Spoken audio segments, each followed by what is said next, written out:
नमस्कार दोस्तों, मैं डॉक्टर सुधीर शर्मा कानपुर से, चर्म रोग विशेषज्ञ।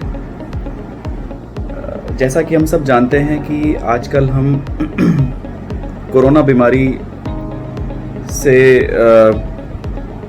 निपटने के लिए लॉकडाउन की परिस्थितियों से गुजर रहे हैं और उम्मीद है कि आप लोग सब लोग घर पे होंगे, सेफ होंगे। मैं आपको जैसा कि आजकल पूरे भारतवर्ष में ही, खास तौर पे अपने उत्तर भारत में और दक्षिण भारत में भी तापमान धीरे धीरे बढ़ रहा है और ऐसे में फंगल इन्फेक्शन बढ़ रहा है। वैसे तो हम काफ़ी समय से देख रहे हैं कि फंगल इन्फेक्शन अपने भारत में सभी जगह पे काफ़ी बड़े पैमाने पे इन्फेक्शन कर रहा है। तो उससे बचाव के कुछ टिप्स, कुछ उपाय मैं आपको बताने जा रहा हूँ। फंगल इन्फेक्शन, जिसको कि हम आम भाषा में दाद या रिंगवर्म कहते हैं, कुछ उपाय हम घर पे रहकर भी कर सकते हैं और अगर हम ऐसा कर लेते हैं तो फंगल इन्फेक्शन या रिंगवर्म से काफ़ी हद तक हम बचाव कर सकते हैं। जैसे कि डेली बाथ लेना है। बाथ लेने के बाद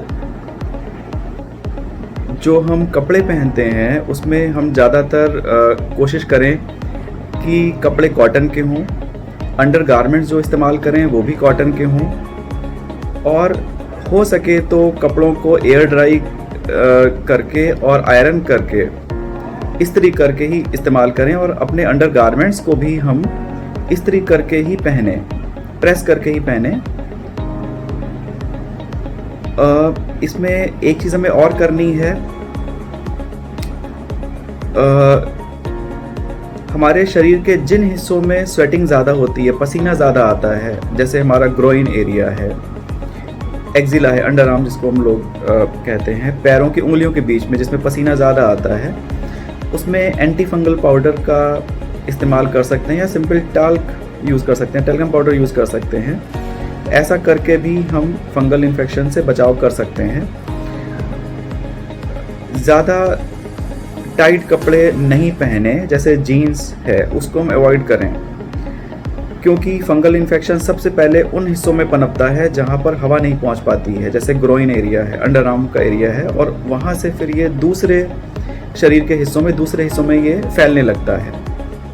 तो हम उन एरिया को जितना ड्राई रखेंगे, सूखा रखेंगे, टाइट कपड़े नहीं पहनेंगे, तो फंगल इन्फेक्शन से काफ़ी हद तक बचाव कर सकते हैं। अगर किसी कारण से फंगल इन्फेक्शन हो जाता है तो हमें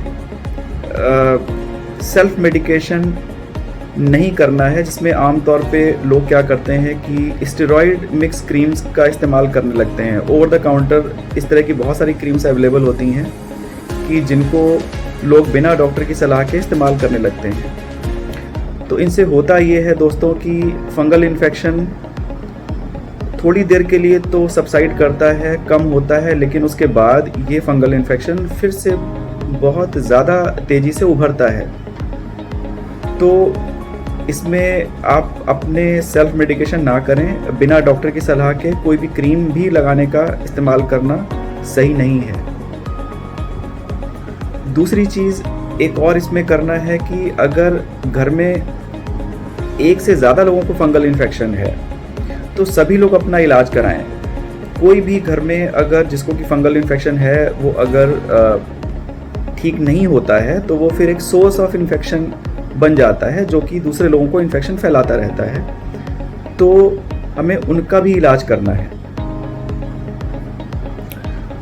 और बिना डॉक्टर की सलाह के इलाज बंद भी नहीं करना है। जब तक डॉक्टर आपसे बोलते हैं तब तक, प्रॉपर ड्यूरेशन तक, और जिस डोज में दवाइयाँ बताई जाती हैं उस डोज में प्रॉपर टाइम तक दवाइयाँ लेते रहें, क्योंकि ऐसा भी देखा जाता है कि जो मरीज़ दवाइयों को बंद कर देते हैं या जब तक डॉक्टर बताते हैं उससे पहले अगर बंद कर देते हैं तो फंगल इन्फेक्शन फिर से होने लगता है, जिसकी वजह से फंगल इन्फेक्शन दवाइयों से रेजिस्टेंट हो जाते हैं दवाइयाँ काम नहीं करती तो बिना डॉक्टर की सलाह के दवाइयों को बंद नहीं करें।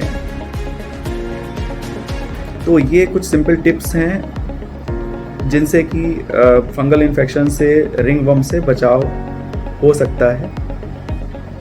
तो दोस्तों, ये छोटे से उपाय करके, बहुत ही छोटे से सिंपल स्टेप्स हैं, इनसे आप बच भी सकते हैं और फंगल इन्फेक्शन होने पर आप डॉक्टर की सलाह भी ले सकते हैं। तो दोस्तों, इन्हीं बातों के साथ मैं धन्यवाद बोलता हूँ आपको और थैंक यू, आपसे विदा लेता हूँ। नमस्कार। लॉकडाउन में आप सभी घर पे रहें, सेफ रहें, खुश रहें और सेहतमंद रहें। धन्यवाद।